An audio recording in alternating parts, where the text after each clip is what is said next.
My name is Beverly Goodwin. I am 39 years old. 6 months ago, my mother told me across a pot roast in front of my father and my brother that I would never be as good as Michael. I set my fork down. I said the sentence that had been waiting 15 years to come out. My mother's face did something I had never seen it do before. She looked at me like a stranger she had been lied to about. I thought I was the one holding the secret at that table. I was wrong. Someone had been lying to my mother for 5 years, someone she trusted more than me. By the time my brother raised his glass at a charity gala 6 months later, 300 people were about to learn something I had only just learned myself. Before I go on, do me a small kindness. Like this video. Tell me in the comments where you are listening from. I love knowing who is at the table with me. Anyone who has ever been the reliable one in a family. You know the tiredness I am describing. Let me take you back to that Sunday in October, the day I stopped pretending. The pot roast was the same one my mother had made every October Sunday since I was 12. Same carrots, same small pearl onion she burned on the stove until they caught a little. Same cloth napkins with the blackberry stains she refused to replace. I had flown in from Boston that morning. My parents' dining room had not changed in 15 years. The same brass chandelier hung too low over the table. The same framed photograph of my brother in his white coat taken at his medical school graduation hung on the wall behind my father's chair. My brother Michael was talking about a donation, $50,000. He had given it, he said, to the children's cardiology program at his hospital. My father nodded the way a man nods when he has heard the news he was waiting for. I mentioned politely that my firm had just closed an $18 million pledge to a cardiac wing in the same state. My mother chuckled. She actually chuckled. Then she said the line, "Money isn't the same as saving lives, sweetie. You'll never be quite as good as your brother, but we love you anyway." My father looked at his plate. Michael smiled. His smile, the one he used in hospital hallways. "Mom, be nice." I set my fork down. 15 years of swallowed dinners came up in one clean sentence. "Then tell him to pay the bills, Mom. I'm not sending money anymore." My mother blinked twice. Something honest moved across her face. Something confused. "What money, Beverly? We've never received a single dollar from you." The cruelest things in a family are never shouted. They are slid across the table between the gravy and the green beans, and everyone is expected to chew right through them.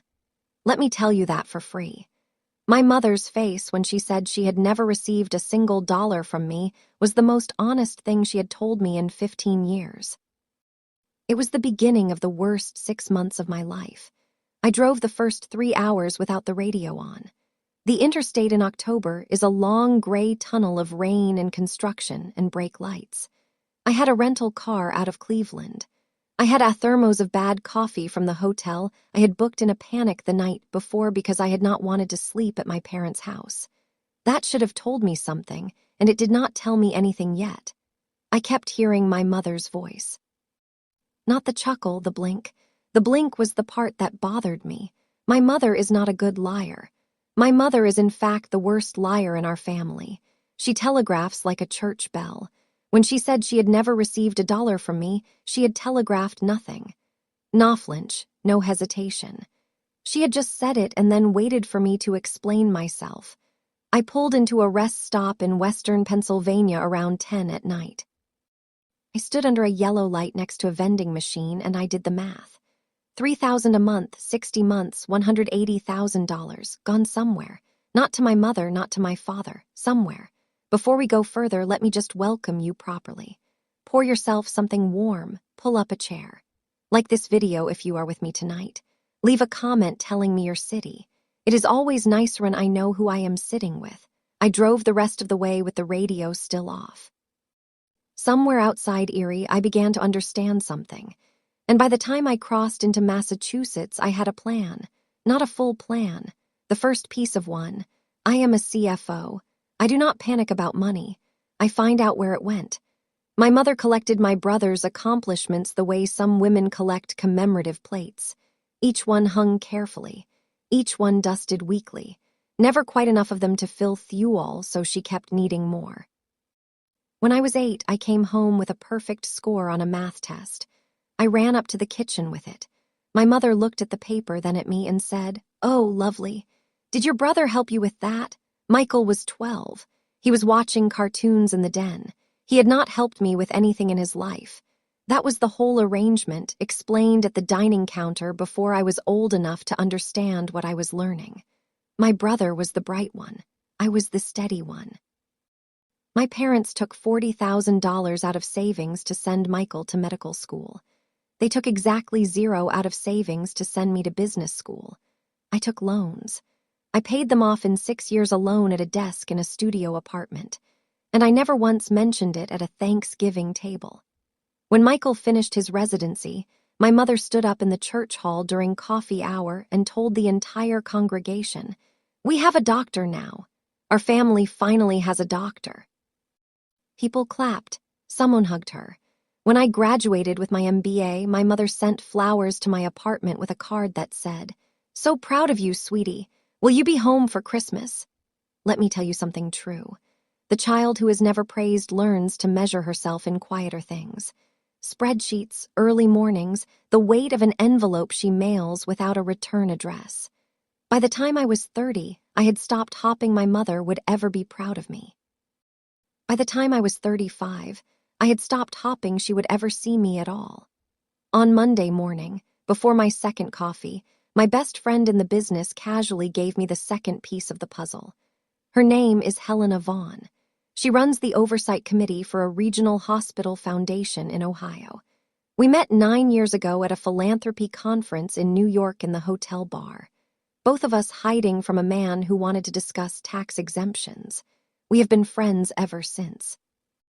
I called her about something else, an unrelated question about a grant structure. We got through our business in 4 minutes, and then she said, "The way you say the weather. By the way, that gala, Fairmont Regional, they want you to speak. Your family office is the lead donor, and Michael is being honored, too.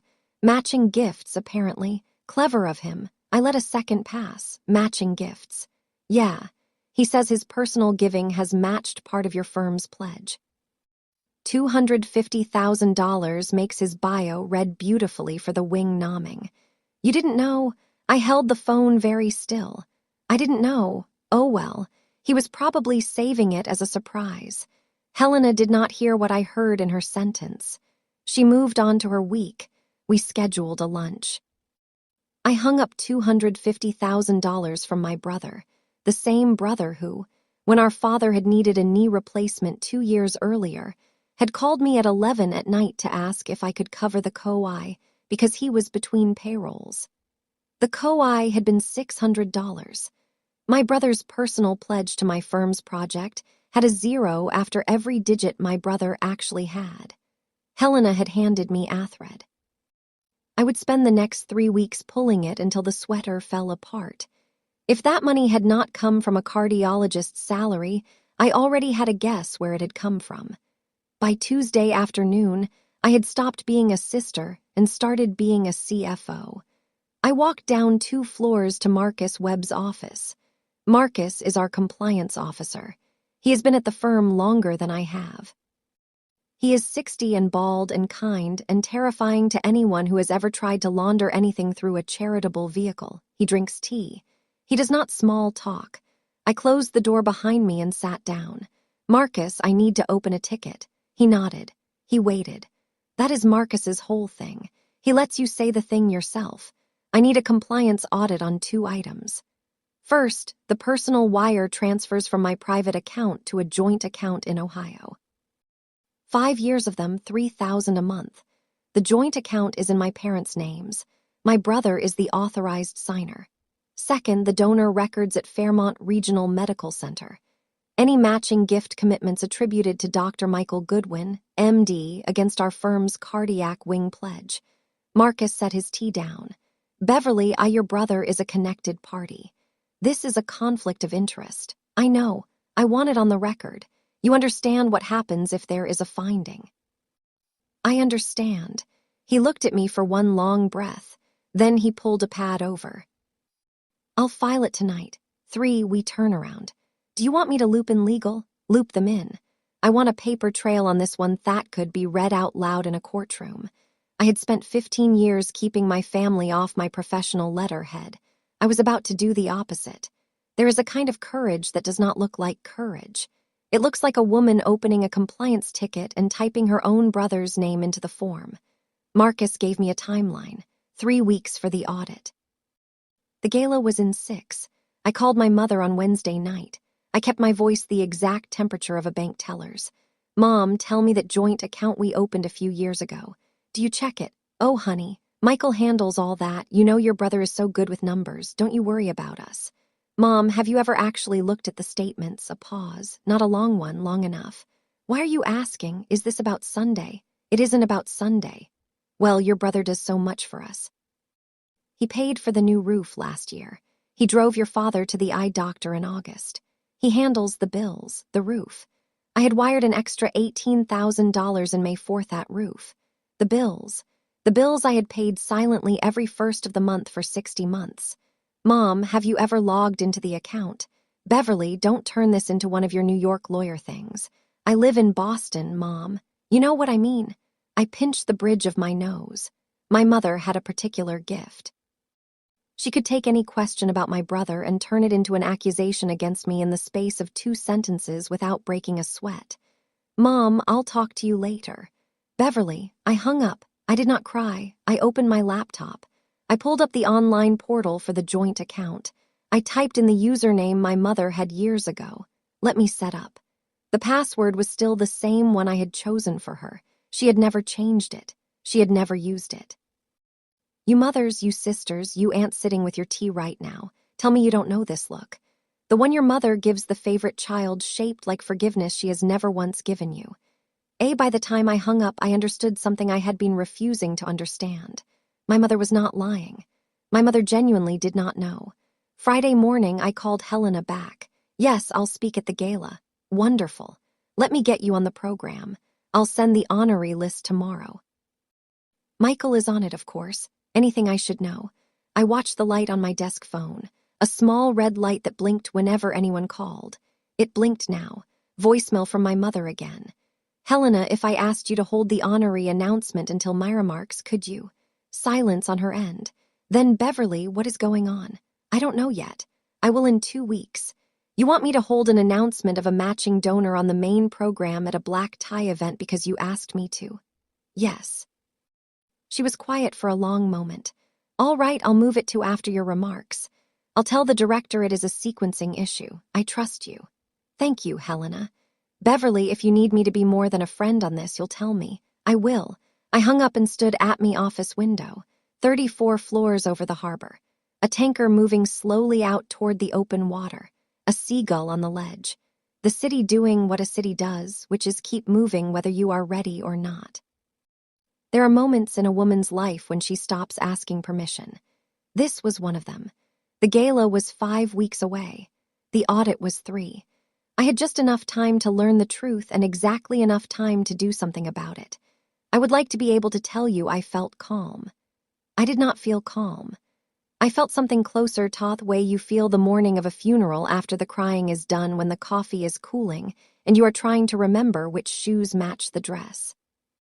I met my brother's wife at a coffee urn in a Chicago convention hotel. I had never spoken a full sentence to her before. Her name was Lauren. She had red hair, thick at the ends, pulled back, a gray blazer that fit the way a blazer fits when you have had it altered, which my sister-in-law had because she was a tax attorney with a partner track and she knew how a blazer was supposed to sit. I was at the urn filling a cup. I turned and there she was. You're Michael Goodwin's sister. I'm Lauren. I'm his wife. She paused for about 2 more months. I set the cup down. I've been meaning to find you for a while, she said quietly. No drama. Do you have 10 minutes? We walked to a bench in the hallway and she did not make small talk. I appreciated it. She told me 3 things in the space of 7 minutes. 1, she was filing for divorce. She had found unauthorized withdrawals from their home equity line, $74,000 over 18 months. 2, she believed my brother had a gambling problem. Sports betting mostly, a specific online sports book registered out of Delaware. 3, you send money to your parents, right? I did not answer. I did not need to, I thought so, she said. I found a transfer log. $3,000 a month coming in going out to Delaware the same week. I didn't know if it was yours or if he was stealing from someone else. I'm sorry. There is a kind of friendship between women who have been lied to by the same man. It does not require small talk. It skips directly to loyalty. Lauren gave me her card. When you're ready, I have prints. I put her card in my wallet next to my driver's license. I have kept it there ever since. Marcus sent the preliminary audit at 9:47 p.m. on a Thursday. I was sitting on my couch in Cambridge with a glass of wine I had not touched. The windows behind me faced the river. The water was black. A single scull slid past. Late, a red light on the stern. I opened the attachment. 5 years of wire logs from the joint account. $180,000 in same amount out. Out too. A sports book licensed out of Delaware. $187 separate transfers. $94,000 total. A cryptocurrency exchange from 2021 through late 2023. $38,000. Every cent of it lost. According to the exchange's own disclosure records, which our legal team could pull because they were not private, my brother's personal checking account, $48,000 in small, steady deposits, $0 to my mother, $0 to my father, $0 to any vendor related to the roof, the co-eye, the eye doctor, the insulin, the anything. I read the report 3 times. I did not need a 4th. The math was the kind of math you do not forget. My brother had not stolen from me. My brother had stolen through me. I was the pipeline. My parents were the excuse. He was the drain. I closed the laptop. I finished the wine. If you've made it this far into the story with me, really, thank you. This is the part where I started to understand. I was not dealing with a brother who had made a mistake. I was dealing with a pattern, like this video if you're feeling what I felt. I see you. Keep going. I went to bed at 2:14 a.m. I woke at 5:30. My hands were steady. My voice was steady. I went to work. I called my father on Sunday. He was in the garage when my mother handed him the phone. I could hear the radio in the background. The game, he always had the game on Sundays. Dad, can we talk for a minute without Mom on the line? Of course, honey. He sounded surprised. He closed a door. The game went quiet. Dad, the joint account, the one Mom and I opened a few years ago. Has Michael been handling it? Your brother's very kind, Beverly. He brings us cash when we need it. He brought your mother $20 last week for her hair appointment. My father had been a bookkeeper for 31 years, and he had balanced other people's books to the penny. He was at that moment describing himself receiving an allowance from his own account of his own money, which was not his money, which was mine. Dad, has Mom ever logged into that account online? A pause. Longer this time. No, we don't do that online banking thing.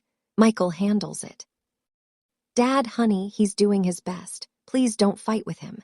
There was a particular kind of silence in my father's voice. It was not ignorance. It was the silence of a man who had chosen at some point not to ask. Dad, I'm not fighting. I'm asking. I know you are. Another pause. I know you are. He did not say more. He did not need to. My father loved me. I have never doubted this. But loving a daughter and defending her are not the same skill. And my father had only ever practiced one of them. I told him I loved him. I told him I would see him at the gala. He told me he would wear the blue tie. We hung up. I stood in my kitchen for a long time. My brother had been leaving a paper trail for years. He had simply never expected anyone in our family to know how to read one. Marcus had run the due diligence package that any family office runs on any connected party to a charitable transaction. It is a standard procedure. It would have been malpractice not to. What it pulled. 2 federal tax liens totaling $42,000 filed in 2023 and 2024. 1 civil suit from a different sports book. This one in New Jersey. $28,000. Settled out of court in late 2023 with a non-disclosure that did not cover the fact of the settlement itself. Only the terms. A lien briefly against a car he had bought in 2022. Released 3 months later. Released according to the county record because a personal loan from family had cleared it. Family, lovely word. All of it public record. All of it accessible through any commercial due diligence tool, A regulated firm like mine was required by federal law to run on any person financially connected to a transaction over $5 million. Nothing was stolen. Nothing was private. Nothing was gathered out of anger or personal curiosity. It was the most boring thing in the world. It was the paperwork. My brother, who had for 15 years enjoyed telling my father I did not understand the real world, had a tax lien bigger than my first car. By the end of that week, I had more documentation on my own brother than I had on half the third-party vendors the firm reviewed every quarter. I remember thinking as I closed the folder that I felt very little about what I had just read. A tiredness, maybe not satisfaction, nothing triumphant, just the flat tone of a woman finishing a spreadsheet she had hoped not to need. The Gala program arrived on a Friday morning by overnight courier. It came in a cream envelope wrapped in tissue. The card inside was so thick it clicked when I set it down on my kitchen counter. I made coffee. I sat with it for a minute before I opened it. The program was gold foil and cream and 4 panels deep. It listed the evening's honors by tier. It listed the Goodwin Cardiology Wing, my firm's commitment at the top as lead donor. Underneath in the secondary tier, it listed Dr. Michael Goodwin, MD matching gift partner. Personal pledge, $250,000. Next to his name was a small photograph, white coat, stethoscope, the smile he used for hospital hallways. I stared at it for a long time. I had not seen that photograph before. He had provided it to the event committee himself. He had also apparently self-nominated the matching gift partnership because our firm's internal records showed no pledge from him of any kind, and the foundation's records were based entirely on his self-reported letter, which was on his hospital letterhead signed by him dated 4 weeks earlier. It was in plain English, a fraudulent filing. It was printed in gold foil on paper, so thick you could feel the weight of the lie in your hand. There's a kind of arrogance that only reveals itself in a printed invitation. A man who will put his own lie on cardstock is a man who has run out of other places to hide it. I set the program down. I finished my coffee. I sent Marcus a one-line email. Please confirm in writing that no matching pledge from Michael Goodwin exists in our records. I need this for the file. Marcus wrote back in 12 minutes. Confirmed on letterhead in writing forever. Let me tell you exactly why I chose the Gala. I know you've been wondering. I had 3 other options. I considered each one. I could have called my brother privately. He would have denied it. I know this because I had already given him a smaller version of the same question years ago in a different context, and he had denied it then, and I had no reason to expect a different performance. I could have called the police. Wire fraud's a federal matter. They would have taken my call. The investigation would have proceeded without any input from me, and it might still. I did not want the government to tell my mother first. I wanted to be the one to tell my mother. I could have called the hospital's foundation director directly. She would have handled it quietly in-house. My brother's name would have been scrubbed from the program, and the evening would have gone forward with a small printed correction, and no one at that table of 300 would ever have known my name. None of those paths gave my parents the truth. None of them gave me the record, and none of them answered the question that had been sitting in my chest since I was 8 years old, which was whether my mother could, if the evidence were laid in front of her, in front of witnesses, ever actually see me. Women over 40, I need you to hear this part carefully. You do not owe your family a private apology tour when they have spent decades embarrassing you in public. You are allowed to answer in the same register in which the question was asked. By Saturday night, I had written my remarks, 4 paragraphs, 1 page. I did not change a word for 3 weeks. I met my brother at a hotel restaurant in Boston on a Thursday for a lunch neither of us ate. I had chosen the place for 2 reasons. It was public enough that he would not make a scene. It was private enough that he would not perform. I knew my brother. My brother could not resist an audience. I had not given him one, and he came in wearing a blazer and the smile he used when he was busy but had made time. He ordered a martini. I ordered tea. I put a folder on the table. Plain gray clasp envelope. Michael, I know about Delaware. I know about the crypto. I know none of the money reached Mom and Dad. I know the 250,000 pledge does not exist. The one you put in the Gala program. I'm giving you one chance to withdraw it. Quietly before the event. He let 4 seconds pass. I counted. Then he laughed, not a small laugh, a big working one. Beverly, you've always been dramatic. No, Michael, I've always been quiet. It's a very different thing. He took a long sip of his martini. Mom and Dad will never believe you. Mom says you've been jealous of me since you were 8. That's why I'm doing it at the gala. So Mom doesn't have to take my word for it. You'll tear this family apart. You already did. I'm just nodding it in writing. I watched him then. His hand on the glass was steady, barely. The skin under his left eye was twitching in a way I had never noticed before. I had been looking at him my whole life and had never looked at him this carefully. I almost felt sorry for him. Almost. He left without paying the check. I paid it. I wrote final in the memo line in my head, and it was the last grace I ever owed him.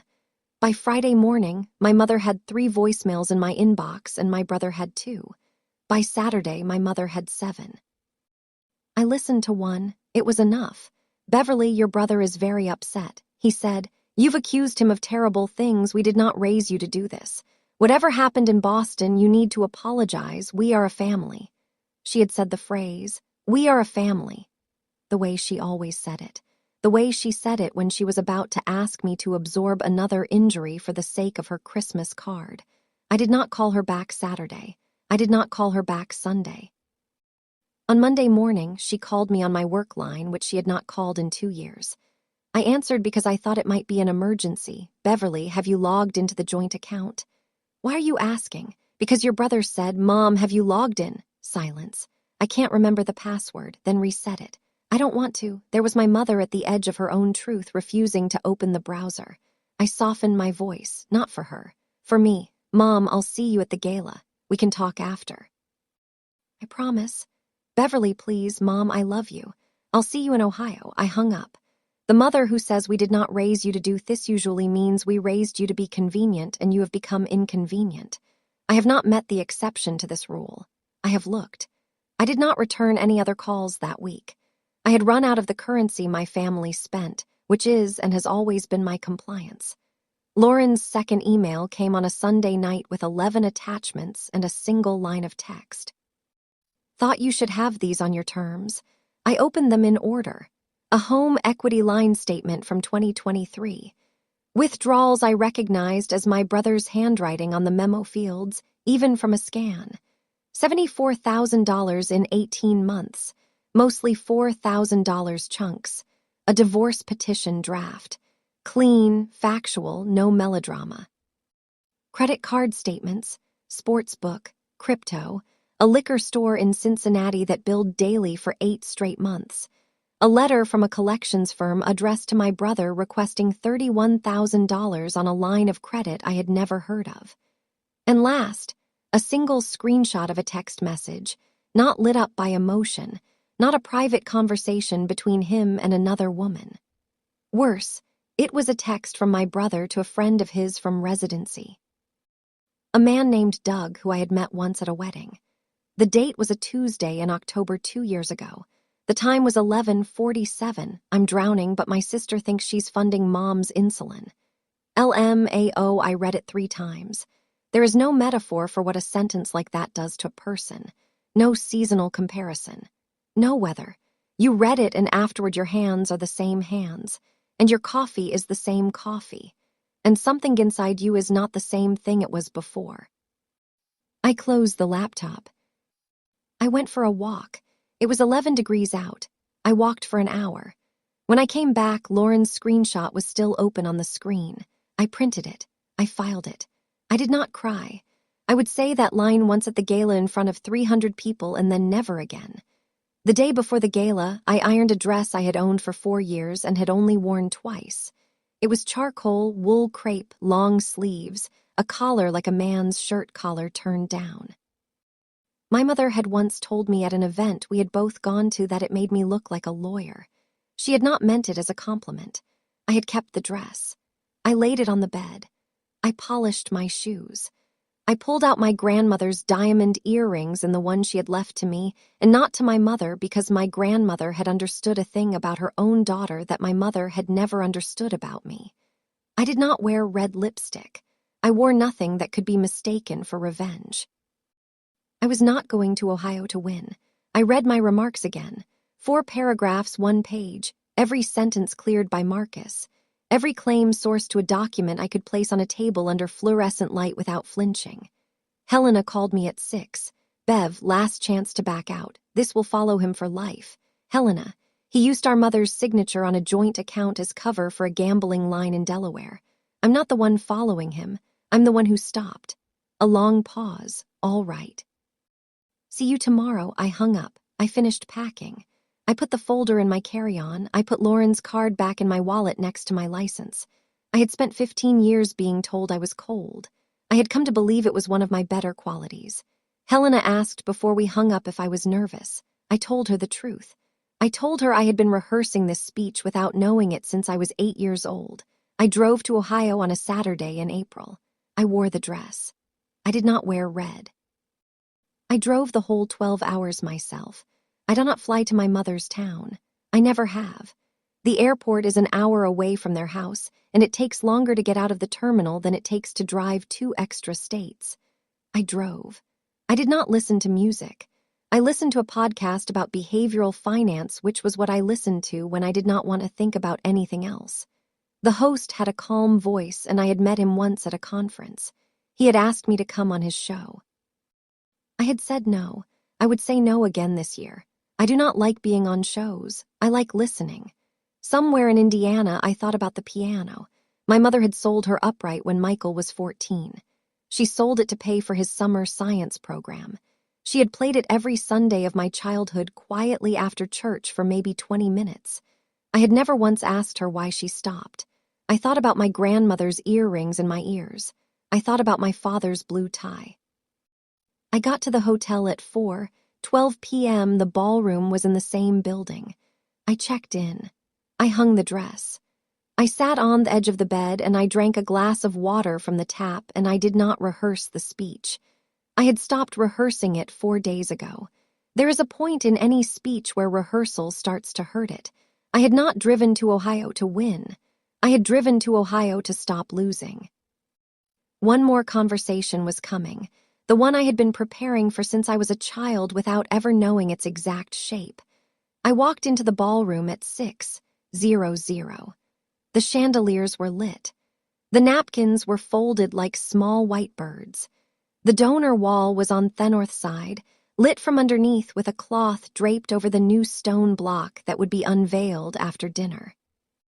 300 people in tuxedos and long dresses, a string quartet tuning by the stage, waiters moving through with trays of champagne. My mother saw me first. She was across the room. She set down her glass. She walked toward me. Her face was the face of a woman trying very hard to look normal. "Beverly, please, you don't make a scene tonight. We'll talk tomorrow." I looked at her for a long moment. She was wearing the dress I had sent her 2 Christmases ago. "Mom, I'm here as CFO of Goodwin Hartley. I'm speaking at 8:15. She blinked, the same blink.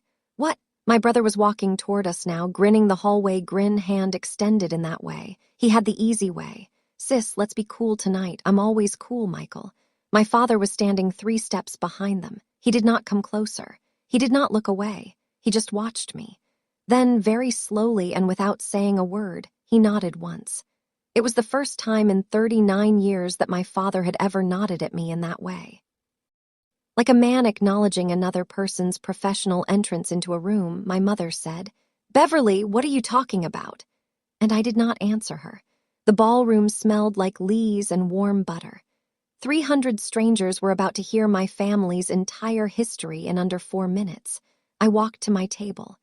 My father looked at me across the room, and for the first time in my life, I did not look away first. We sat at the same table. Of course we did. The foundation had seated us together because we were the Goodwins, and the Goodwin cardiology wing was the reason we were all there.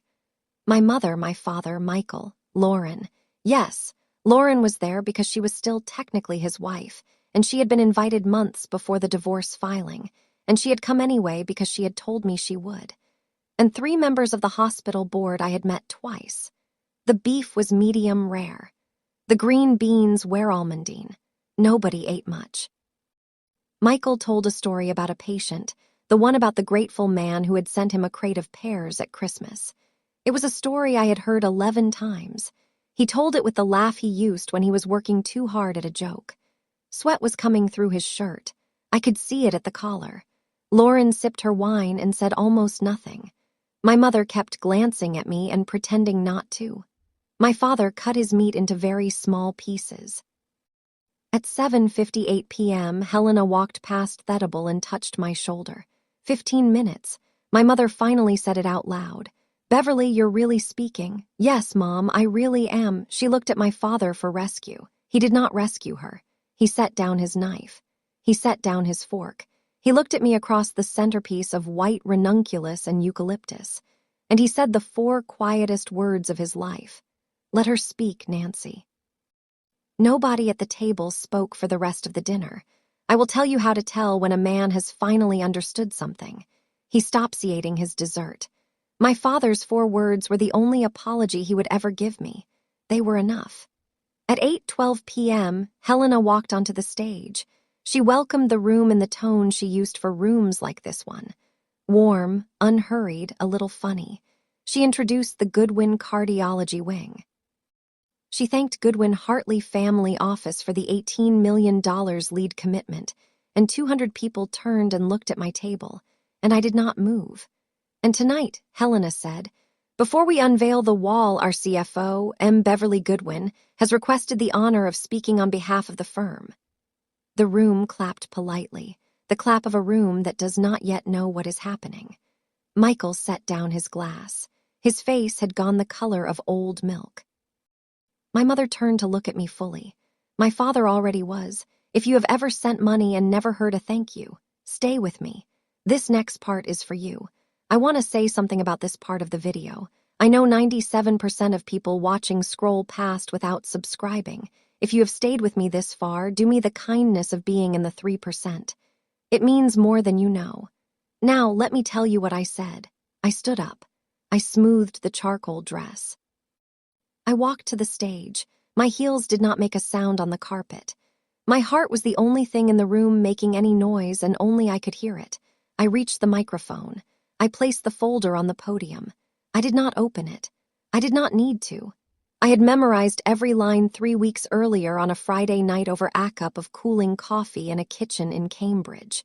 I looked out at the room. I found my mother's face, and I began. "Good evening." "Thank you, Dr. Vaughn, on behalf of Goodwin Hartley Family Office. We are honored to underwrite the cardiology wing. My parents, Richard and Nancy Goodwin, are with us tonight. My brother, Dr. Michael Goodwin, is also here. I want to correct one line in the program. The $250,000 matching gift attributed to Dr. Michael Goodwin has not been received by this foundation. Our compliance office has confirmed that no personal pledge from him exists in our records. The listing will be withdrawn. I also want to share something that is in the public record. 1, it will be filed within the week. For 5 years, I transferred $3,000 a month to a joint account. The account was intended for my parents. Those funds did not reach them. A forensic audit by this firm's compliance team has documented their diversion.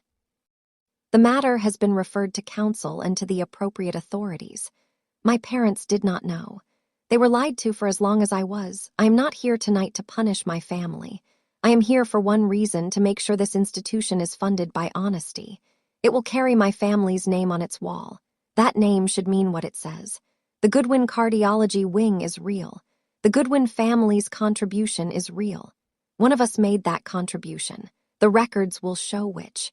Thank you. I did not raise my voice. I raised the truth and let the room decide what to do with it. I closed the folder I had never opened. I stepped back from the microphone. I did not look at my brother. I looked at my mother. My mother was crying the way a woman cries when she has finally seen a thing she has been asked not to see for 30 years. I walked off the stage. Behind me, the silence held for 4 seconds. I counted. I am a CFO. I count things. One woman at the back of the ballroom began to clap. Then another, then a table near the front, then very slowly the entire room. It was not a roar. It was the kind off-clapping that spreads like a slow spill. People clapping who did not yet know what they had just heard. People clapping because other people were clapping. And then in small pockets, people clapping because they had understood exactly what I had said and who I had said it about and why. Michael was already standing.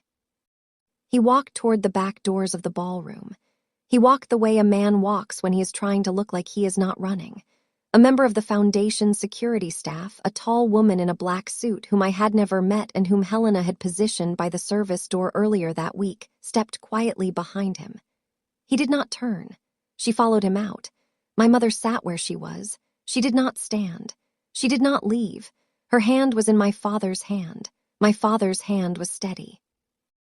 Lauren remained in her seat. She put her glass down. She looked up at me and she gave me the smallest nod a woman can give another woman. I have thought about that nod many times since. Helena met me at the bottom of the stage steps. Her hand was on my elbow. Backstage now. The local press is in the back. I nodded. As I walked past my parents' table, my father stood up. He did not reach for me. He did not say anything. He just stood up. It was the first time in my adult life my father had ever stood when I entered a room or when I left one. Michael caught me in the hallway by the coat check. He had sweated through the back of his shirt. The security officer was 10 FT behind him. He did not notice her. You've destroyed me. You've destroyed Mom. No, Michael, you did both of those things. I just stopped helping you hide them. The hospital will take my license. Probably that is between you and the board. You are my sister. I was for a long time. I still am actually. I am still your sister. I took a small breath. I'm just no longer your pipeline. He opened his mouth. He closed it and he tried again. Bev, please, I have a daughter. You have a daughter. You have a wife. You have parents. You have a hospital that trusted you and you used all of them. You used Melongist. You don't get to pick which of those debts I forgive tonight. He was shaking. Not dramatically, the way a man shakes when adrenaline is leaving a body that has run on it for too long. He used the word destroyed the way men use it when they mean caught. My brother did not need my forgiveness. He needed my invoices. I walked past him. I did not touch him. The security officer, still 10 FT behind, nodded at me as I passed. I nodded back. Professional to professional, woman to woman. I kept walking. I have been asked many times since whether I felt anything in that hallway. Anger, maybe, pity, triumph. I felt none of those things. I felt the strange cool of a task completed. The way you feel at the end of a long audit, ready to put the folders away. He called my name once more behind me. I did not turn around. Helena brought me into a small room behind the stage. A green room, a mirror, a picture of water, 2 chairs. She stood outside. The door opened. My mother came in. My father came in behind her. He closed the door. My mother stopped just inside as if she had forgotten the way back out of her own life. Is it true, all of it? I placed the folder on the small table. I did not open it, every number. My mother looked at the folder. She did not open it either. I said terrible things at that dinner in October. Yes, I don't know how to. Mom, don't. Not tonight. Beverly, tomorrow, or next month or next year, but not here. Not in this room. I'm not ready yet. My father took my mother's hand, not to comfort her, to steady her. He said very quietly, Nancy, let's go. My mother nodded. She touched the folder with 2 fingers like she was testing the temperature of a pan. She did not pick it up. They left. Helena came back in, press. 2 questions, no more. I'll take them in the main hall. I want it public. I want it boring. She smiled. That's my girl. I sat down. I drank the water in the picture, all of it. I had not realized I was thirsty. 3 weeks off at it. 6 months of knowing something was wrong, 15 years of being told I was less. All of it had come down to a folder I had never opened in a room where my mother had finally stopped asking me to be convenient. I did not forgive her that night. I did something better. I left her the door open. The Monday after a reveal is quieter than people think. Monday morning, the hospital's media affairs office issued a 2-sentence statement. It confirmed that the matching gift listing had been withdrawn and that the foundation was cooperating with an internal review. The statement used the word cooperating twice. I noticed this because I wrote for a living for a long time before I learned to count for a living. Tuesday, the Ohio State Medical Board acknowledged receipt of a complaint. Their public system logs these automatically. It took me 4 minutes to confirm it had been filed, 4 more minutes to close my laptop. Wednesday, Lauren filed the divorce formally. She sent me a 2-line email when it was done. On the record now, thank you for the push, even though you didn't know you were giving me one. I replied with 1 line. I did know. Thursday, the Millbrook Herald, the small county paper I had delivered on my bicycle when I was 12, ran a 700-word piece on its front page. It did not name my brother. It used the phrase, "A local physician under review. Everyone in town knew who." I had grown up in that town. Nobody in it needed a name to read a story. Friday, Goodwin Hartley announced a supplemental gift of $100,000 designated in the names of Richard and Nancy Goodwin, personally, my parents, to the pediatric cardiology program. I transferred it myself. Wire log, timestamp, memo line for mom and dad with love from their daughter recorded. By Friday, every document that needed to exist existed. My brother's name had been quietly erased from one wall and was in the process of being entered onto several others. I made coffee. I drank it slowly. I did not feel like celebrating. I felt like sleeping. My mother called on a Sunday morning. She had never called me on a Sunday before. Sundays had always belonged to Michael. I was making coffee. I answered on the second ring. Beverly. Hi, Mom. I went to the bank yesterday. I walked in. I asked the young man at the desk to help me log in. He did, I saw. She stopped. I did not feel the silence. I stirred my coffee. I didn't raise you well. Her voice caught. She did not try to hide that it caught. I know that now. I don't know how to. I don't know how to say I'm sorry in a way that counts. Mom, let me finish. Please, I let her. I wanted a son who was a doctor, and I wanted it so hard I couldn't see the daughter I already had. Your father says I made you into a ghost in my own house. He said that. He said it last Tuesday.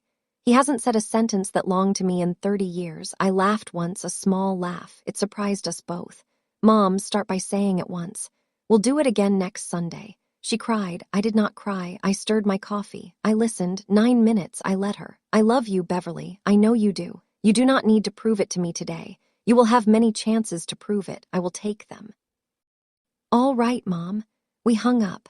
There is a kind of apology that arrives 30 years late. It is not less valuable for being late. It is exactly as valuable as it would have been earlier. It is only that the person apologizing has finally earned it. I did not watch my brother fall. I received reports. Helena called me 2 months after the gala. The medical board had required him to surrender his license on a temporary basis pending completion of the investigation. The hospital had placed him on unpaid leave. A civil action had been filed by the sportsbook in Delaware for $340,000, which he could not pay. His bankruptcy attorney had filed the preliminary paperwork the following week. Lauren's divorce finalized in early summer. She kept primary custody of their 3-year-old. Michael received supervised visitation. Michael moved back into my parents' house, their guest room, which had once been my room. My mother had kept it mine for almost 20 years, and had then 6 months before any of this he painted over the pale blue I had chosen when I was 15. She had painted it the color of a hospital hallway. Now it held my brother. My father called me one afternoon. Beverly, your brother is here. He is not the same, I know. Dad, will you come visit? I will come visit you and Mom alone. I will see Michael when he is ready. When he hands me a plan written in full sentences, not before. Understood. That was all he said. Understood. He had never used that word with me before. He was using it more often now. My brother, who had once refused to ride in the passenger seat of anyone's car, was living in his parents' guest room at 43. He had surrendered his stethoscope to a manila folder in a state office. I did not celebrate. I also did not mourn. I just kept working. In The Cat Who Finally Brings Home the Mouse does not need to explain the mouse to anyone. My father called me on a Tuesday afternoon. I was between meetings. I took the call. Beverly, Dad. I knew something was wrong for maybe 2 years. I didn't know what. I was afraid to look. Dad, I am not asking you to forgive me. I am asking if I can see you alone when you are next in Ohio. I stood up from my desk. I walked to the window. The harbor was the color of unpolished silver. I watched a small sailboat crossing in the distance, its white triangle bright against the gray. Yes, Dad, coffee, just us. I would like that. Silence. I could hear him breathing. Small catch in his breathing I had heard all my life, from when he had pneumonia as a young man. From before I was born, I am proud of you, Beverly. I should have said it a long time ago. I am saying it now. I will say it again. I will say it until you believe me. I did not know what to say. I had waited for that sentence for so long that when it came, the shape of it did not match the shape of the waiting. Thank you, Dad. I love you. I love you too. We hung up. I stood at the window for a long time. I did not cry. I took the afternoon off. It was the first afternoon I had ever taken off without a meeting to rearrange or a vacation to justify. Words that come late do not cost less for being late. They cost more. The man who says them has paid interest on his silence. I went home. I opened a bottle of wine I had been saving. I drank one glass. Boundaries are not walls. They are fences with gates. I built a gate and I kept the key. I set up a fiduciary trust for my parents the summer after the gala. $5,000 a month paid directly to them, reviewed quarterly by a local firm I had vetted myself. No joint accounts, no pass-roughs, no intermediaries named Michael. My mother, to her credit, learned to read a statement. She made the fiduciary explain the first one to her twice. The second time she took notes. I drove to Millbrook every 2 months. I stayed 2 nights. I did not eat dinner at the house if my brother was there. I had coffee with my father every visit at a diner on Route 14 with paper placemats, and a woman named Linda who read me from when I was 6 and had always liked me better than she liked my brother, though she had the sense never to say so out loud. My mother learned not to mention Michael when I was in her house, not out of anger at him, out of respect for me. She had never learned that word with me before. She was learning it now. I did not forgive quickly. I did not need to. I only needed the truth to be able to exist in the same room as my family. The first year was awkward. The second year was quieter. The third year, my mother called me every Sunday morning, and not once did she begin a sentence with the word Michael. She began them with different words. Now, tell me how your week was. Tell me what you're working on. Tell me about you, Beverly. I told her, and she listened. A year after the gala, I stood in front of the cardiology wing with my mother. The plaque was on the north wall. The names were cut into dark stone in a row. My father's name, my mother's name. Mine, she read them out loud. All 3. She said mine last. Yen, she let it sit in the air. I let her. I had thought for most of my life that my family needed me to be patient. That is what I was for 15 years. Patient, quiet, reliable, never asking for the thank you I had earned. My family did not need me to be patient. My family needed me to be honest. I had thought silence was politeness. Silence is not politeness. Silence practiced long enough becomes a form of agreement. A slow, quiet yes to every small cruelty that arrives between the gravy and the green beans. I thought about my mother selling her piano for Michael. I thought about my father at the breakfast table reading the paper, letting his wife run the story of our family. They were not monsters. They were people. People who had made particular choices over particular decades, and who had I now believed which the capacity to make different ones in whatever decades they had left. I still send my mother flowers on her birthday. I still sign the card, only Beverly, not your daughter. She seems to prefer it. So do I. My brother sent me a letter about 8 months after the gala, handwritten 3 pages. I read the first paragraph. I folded the letter back up. I put it in a drawer. I have not read the rest. I may one day. I may never. I had not become a better daughter. I had become a daughter who could afford to be herself in her parents' house. That is the only better worth having. The one where you stopped needing to be different to be loved. If you have walked with me this far, let me leave you with what I kept from all off-thighs. Do not wait for your family to recognize you. Do not wait for an apology. Do not wait for a particular dinner at which everything finally becomes clear. These dinners do not exist. They are a fantasy, and the fantasy will keep you at your family's table long after the food is cold. Also, do not burn it all down. You do not need to burn it down. You need to build a fence and a gate and keep the key on your own ring. The money, the time, the quiet labor you have given for years with no receipt. Write it down, not cash it in, just so you remember who you are when the next bowl of pot roast arrives. The reliable one in a family is never thanked on time. The reliable one is sometimes thanked late. And the reliable one, if she is lucky, if she is honest, if she is patient with the right things and done being patient with the wrong ones, learns in the end to thank herself. That is the only thank you that was ever going to be on time. You who are listening tonight, thank you for being the kind of woman who finishes the story. We are a rare breed. We are the ones who sit through the 4 paragraphs. We are the ones who, when the time comes, write them. Nobody is coming to tell you that you have done enough. Nobody is coming to hand you the microphone. You will have to stand up. You will have to smooth the dress. You will have to walk. The day you do is the day the rest of your life starts. I did it on a Saturday in April. You can do it on a Tuesday, on a Thursday morning, on whatever day the coffee is warm and the folder is ready. Every morning now, I drink my coffee before I answer the phone. It is a small rule. I made it up the week after the gala. The phone goes face down on the counter and the coffee gets drunk first. Whatever the phone has for me, my mother, a colleague, a voicemail I did not get to yesterday. Helena asking me to serve on a committee. Lauren sending me a photo of her daughter on a swing set. It can wait 8 minutes. 8 minutes is not very long. It is long enough. I have a kitchen with a window that faces east. In May, the light comes in gold. In November, it comes in silver. The cup I use is the same heavy white cup I have had for 11 years. The spoon is one my grandmother gave me stamped with a small rose on the handle which my mother had wanted once and which had come to me instead. I am 39 still. In a few months I will be 40. I am not afraid of it. I have already done the hardest thing I will ever do in this family and the coffee is still warm.